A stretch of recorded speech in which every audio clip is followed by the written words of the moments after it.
আসসালামু আলাইকুম রহমতুল্লাহ বারাকাতুহ। YouTube channel Hasan hash 97, Facebook page Hasan blog hash 97। আমি হাসান আপনাদেরকে স্বাগত জানাই।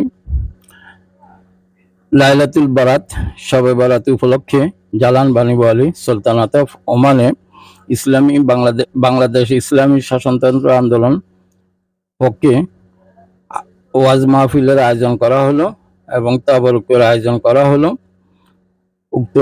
উক্ত মাহফিলে আলেমগণ তাদের বক্তব্য পেশ করলেন, নসিহত করলেন এবং প্রবাসীরা তা মনোমুগ্ধভাবে শ্রবণ করলেন। বন্ধুগণ, মুনাজার শেষে বিরিয়ানি বিতরণ করা হচ্ছে, গরুর মাংস এবং পোলাও ভাত করা হলো। এখন সুশৃঙ্খলভাবে মাহফিলে আসা মেহমানেরা বিরিয়ানি নিয়ে চলে যাচ্ছেন, সুশৃঙ্খলভাবে বিরিয়ানি নিয়ে চলে যাচ্ছেন।